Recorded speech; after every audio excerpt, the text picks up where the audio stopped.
Hello and welcome to this English listening practice video. Today, you will hear the story of a man whose life changed the world, but in the darkest possible way. This is the story of Adolf Hitler. In this video, you will not just learn about history. You will learn about how pain, obsession, and ambition can turn into destruction. You will see how one man's childhood dreams and failures shaped one of humanity's greatest tragedies. Listen carefully. By the end of this story, you will understand not only who Hitler was, but also what we can learn from his rise and fall. Now, let's begin. Adolf Hitler was born on April 20th, 1889, in a small town called Braunau am Inn, on the border between Austria and Germany. His father, Alois, was a strict man who worked as a customs officer. He wanted discipline, control, and obedience from everyone, especially his children. His mother, Clara, was the opposite. She was gentle, kind, and deeply loved Adolf. Hitler was a quiet child, often lost in his own thoughts. He loved drawing, dreaming, and imagining great buildings and cities. He wanted to become an artist, but his father wanted him to join the government and have a proper job. Their relationship was full of conflict. Alois often beat him. Young Adolf felt misunderstood, unloved, and trapped. When his younger brother Edmund died, Adolf was only 10. The pain of that loss changed him deeply. He became more isolated and emotional.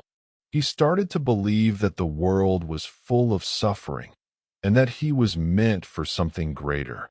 At school, he did not do well in subjects like math or science, but he loved history, music, and German culture. He admired stories of heroes, soldiers, and empires. His teachers said he had a strong imagination but a stubborn personality. When his father died in 1903, Hitler felt both free and lost. He dropped out of school, against everyone's advice, to follow his dream of becoming an artist. His mother supported him with all her heart. She believed he was special. In 1907, Adolf moved to Vienna, the capital of the Austro-Hungarian Empire. He wanted to study at the Academy of Fine Arts. He prepared his drawings, full of buildings, streets, and churches. But when he applied, he was rejected. Twice. The rejection crushed him. He wrote later that it was one of the worst moments of his life. He had no friends, no money, and no future. Soon after, his beloved mother, Clara, became sick with cancer. Adolf stayed by her side every day.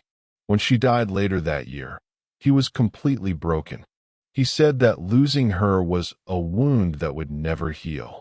Now, at 18 years old, he was alone in Vienna. No family, no education, no career. He survived by painting small postcards and selling them to tourists. Sometimes he slept on park benches or in shelters for homeless men. Vienna at that time was full of political debates, cultural tension, and nationalism. Hitler listened to many speeches and read newspapers about politics. He started forming strong opinions about race, power, and leadership. He became obsessed with German identity and began to blame Jews and foreigners for the problems he saw in society.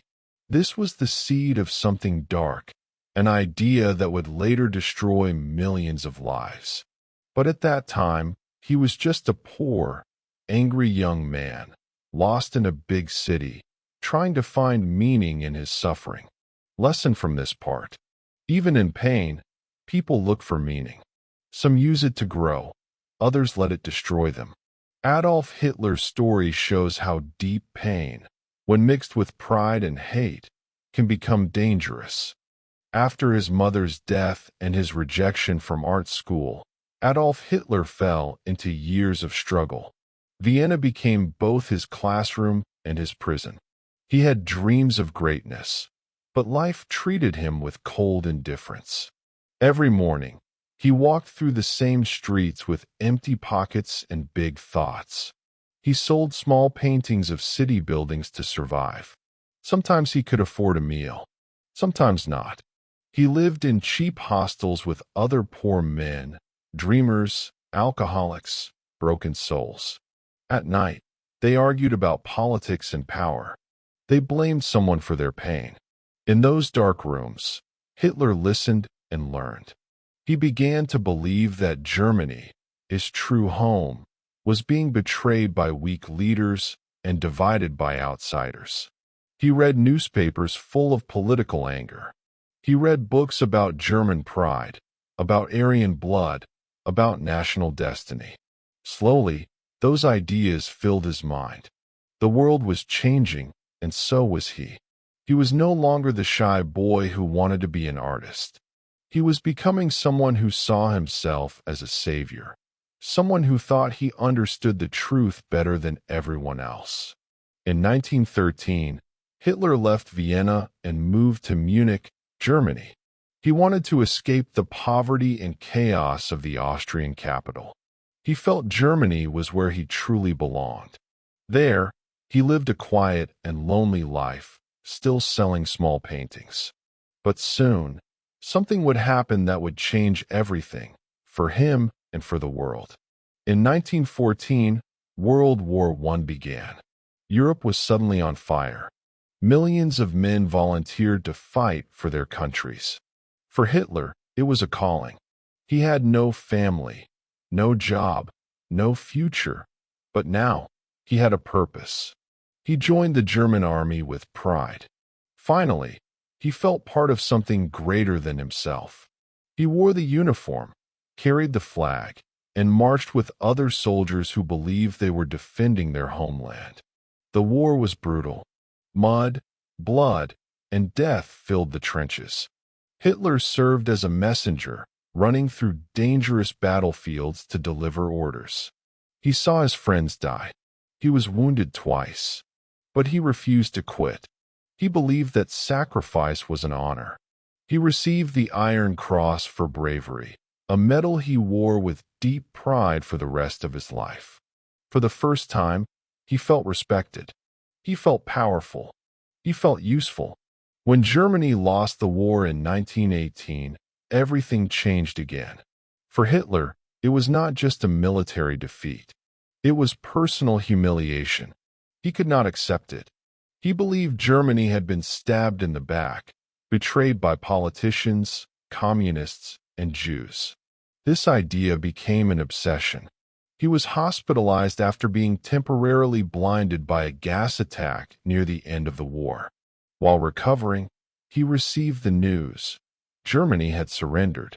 The once proud empire was broken. Its people were poor, angry, and lost. Hitler cried. He said later that in that moment, his life had a new purpose, to rebuild Germany and to destroy those he believed had ruined it. That day, in a hospital bed, Adolf Hitler was reborn, not as an artist, not as a soldier, but as a man who believed destiny had chosen him to lead.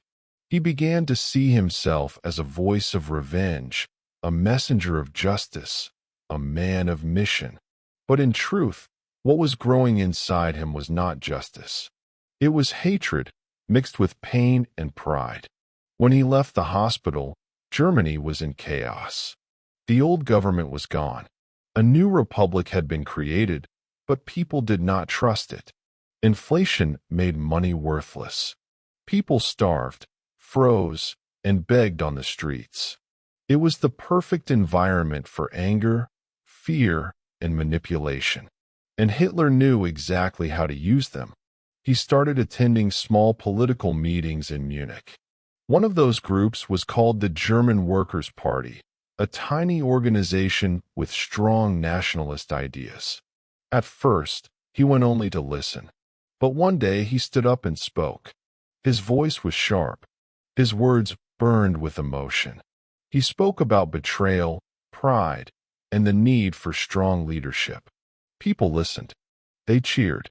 For the first time, Hitler saw his true power, not in weapons, not in art, but in words. Lesson from this part. Words can build or destroy. They can heal or poison. Hitler discovered that language could control minds, and he would never forget that lesson. After the war, Germany was broken, politically, economically, and emotionally. Millions of soldiers returned home with nothing but pain and anger. People felt betrayed by their government. They had lost faith in the system. This chaos created a vacuum, and into that vacuum stepped a man who could speak to people's fears. Adolf Hitler began attending more meetings of the small German Workers' Party in Munich. He was not an important figure yet, but when he spoke, something happened. People listened. They felt that his words expressed their deepest emotions, their disappointment, their humiliation, their hunger for pride. He spoke with passion, with rhythm, with fire. He didn't just give speeches, he performed them. He shouted, paused, and stared into the crowd. He made them feel like they mattered, like they belonged to something greater than themselves. Soon, the party leaders noticed his talent. They asked him to become their main speaker. He accepted, and from that moment, his rise began. In 1920, the group changed its name to the National Socialist German Workers' Party, or Nazi Party for short. It was still small, but Hitler's voice gave it life. He designed the party's flag, a red background, a white circle, and a black swastika in the middle. It was simple but powerful. It became a symbol of unity, pride, and identity for many Germans who felt lost. Hitler understood something that most politicians did not. Emotions move people more than logic. He turned his speeches into emotional storms. He blamed Germany's suffering on outsiders, Jews, communists, and weak politicians. He promised to restore strength, order, and greatness. People who were desperate for hope started believing him. He gave them someone to hate and someone to follow. By 1921, he became the leader of the Nazi Party. He created a private militia called the SA, or Stormtroopers. They wore brown uniforms and protected Nazi events, often using violence against opponents. It made the party look strong and disciplined. To many people, Hitler appeared as a man who could bring order out of chaos. But inside, he was consumed by pride and ambition. He believed he was chosen by destiny. He believed he alone could save Germany. In 1923, he decided to take power by force. He and his followers planned a coup, known as the Beer Hall Putsch, in Munich. They stormed a government meeting, shouting, "The national revolution has begun." But the plan failed. Police fired on them. 16 Nazis and 4 officers were killed. Hitler was arrested and sent to prison. For most men, that would have been the end. For Hitler, it was a beginning.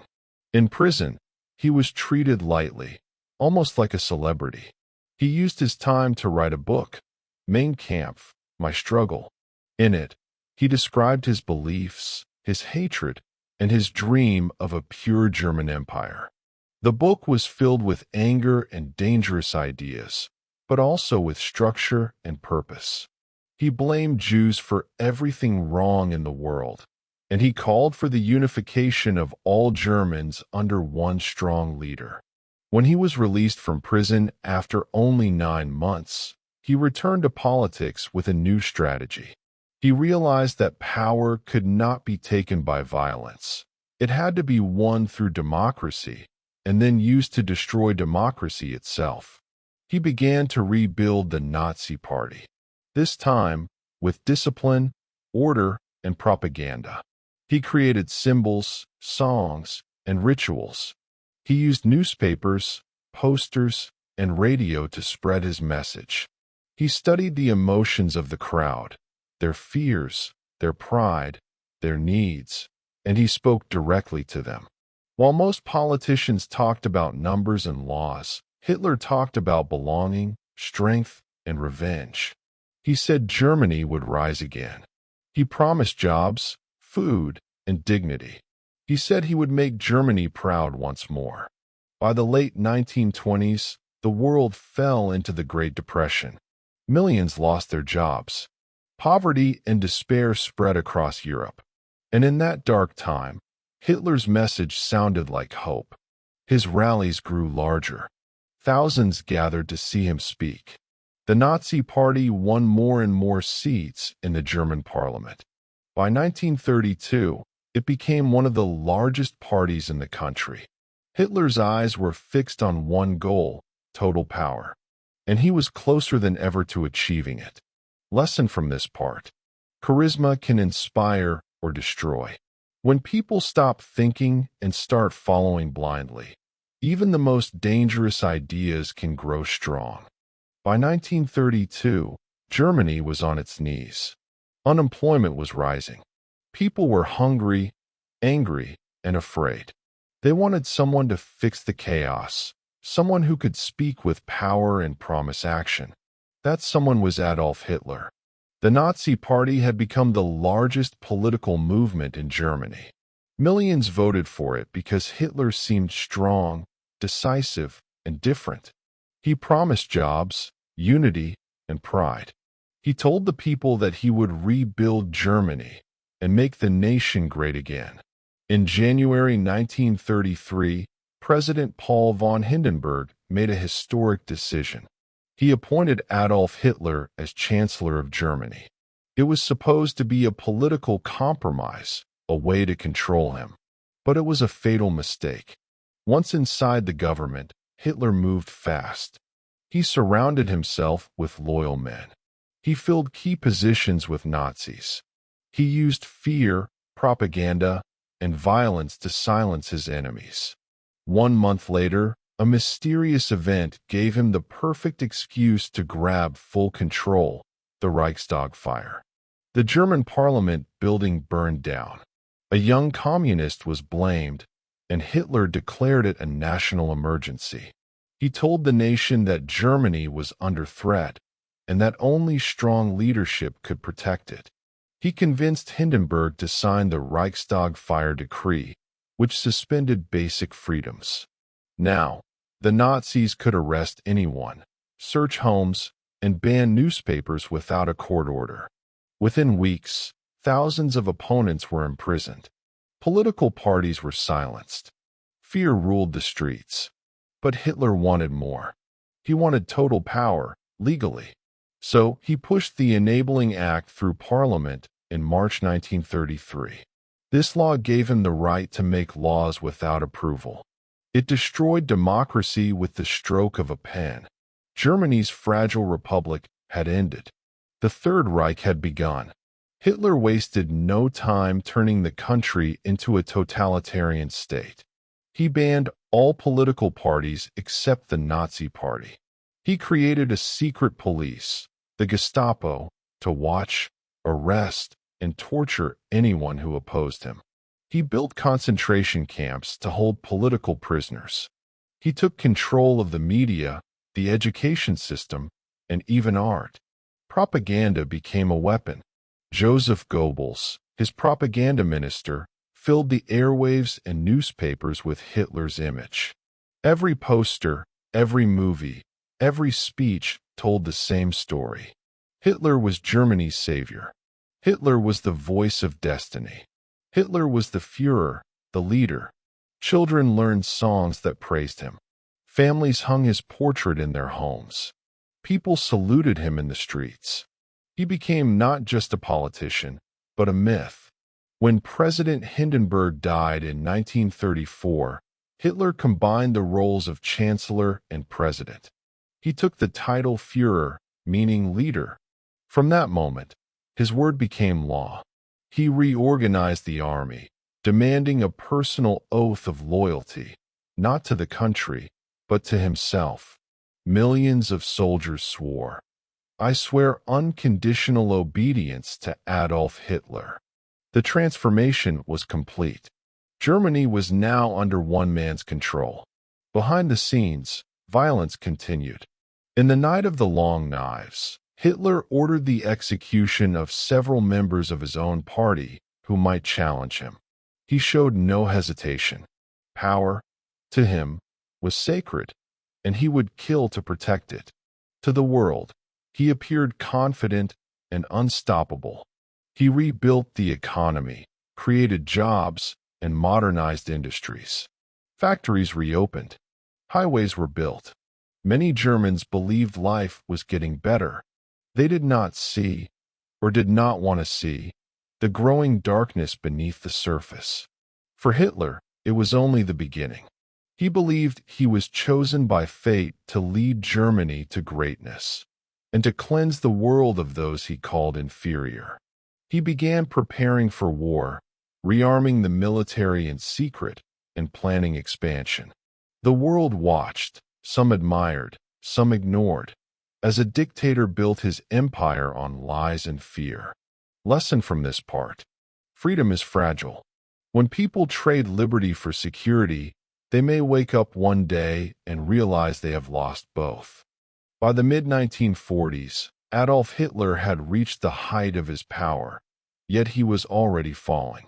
The man who once spoke to millions now spent most of his days hidden in underground rooms, surrounded by fear and silence. His empire, once so proud and loud, was beginning to crumble. In the early years of his rule, Hitler's confidence seemed unshakable. He believed every decision he made was destiny. He trusted no one completely, and he demanded total loyalty. Anyone who disagreed with him was quickly removed, punished, or executed. He ruled through fear, and fear became his only companion. As time went on, the pressure of leadership turned his arrogance into obsession. He stopped listening to advice. He ignored reality when it didn't match his beliefs. His generals grew afraid to tell him the truth. They learned to say only what he wanted to hear. Behind closed doors, he was no longer the energetic speaker the world once saw. He was pale, shaking, and often angry. He gave long, chaotic speeches to his staff, repeating the same ideas over and over. He blamed others for every failure: his ministers, his generals, even the people themselves. He became more isolated. The bunker walls grew tighter around him. The war he had started was turning against him, but he refused to accept it. He still believed that fate would save him, that history would remember him as a hero. Inside his inner circle, paranoia ruled. No one knew who could be trusted.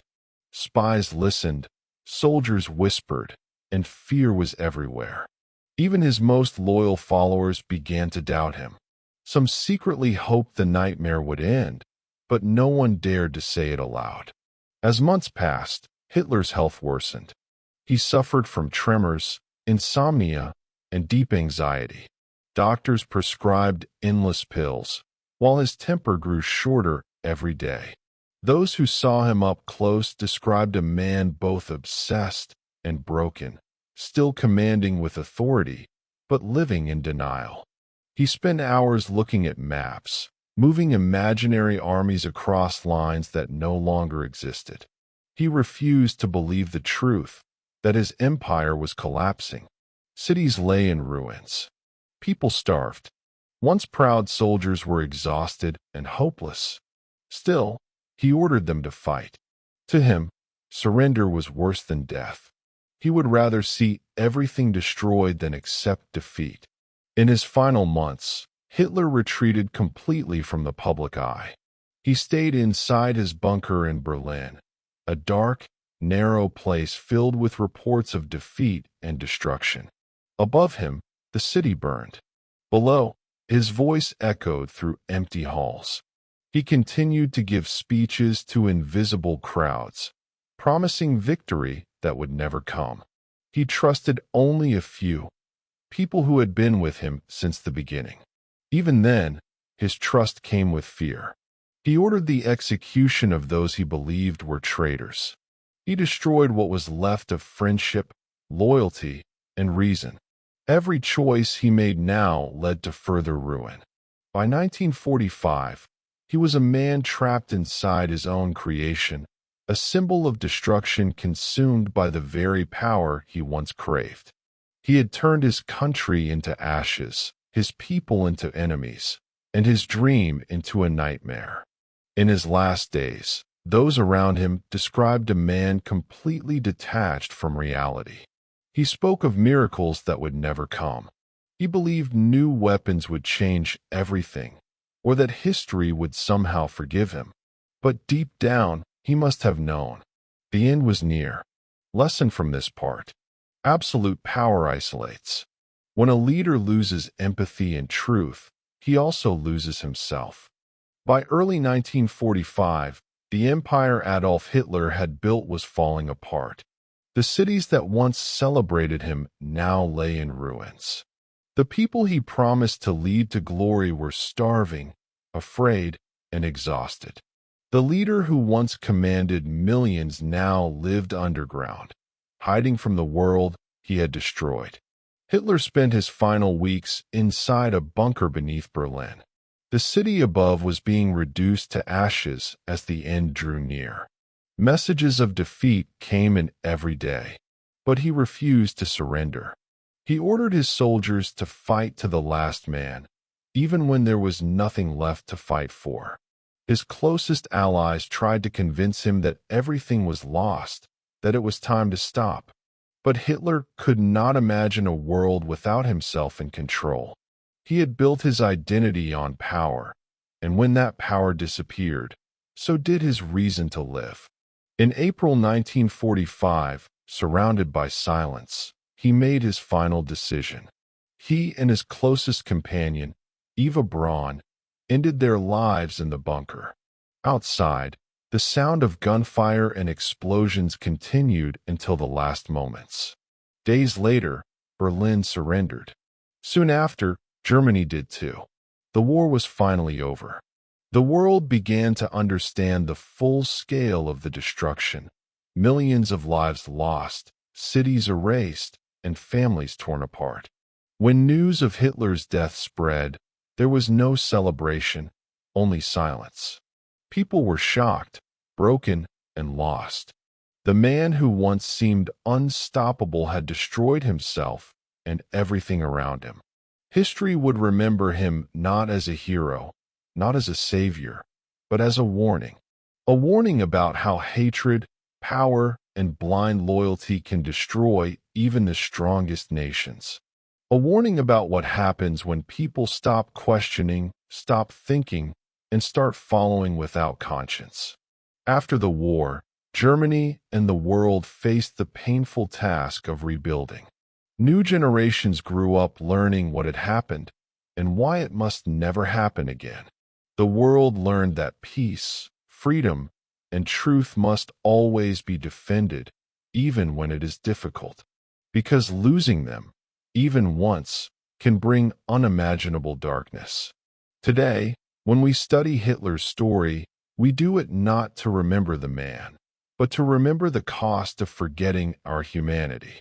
His life is a reminder that leadership without empathy is dangerous, and ambition without morality leads only to destruction. Lesson from this story: power can build or destroy. When guided by hate, it destroys everything, including the person who holds it. But when guided by compassion, knowledge, and courage, it can create a better world. Thank you for listening to this English story. If you reached this point, you not only practiced your English, you also learned one of history's most important lessons: that true strength comes from understanding, not control.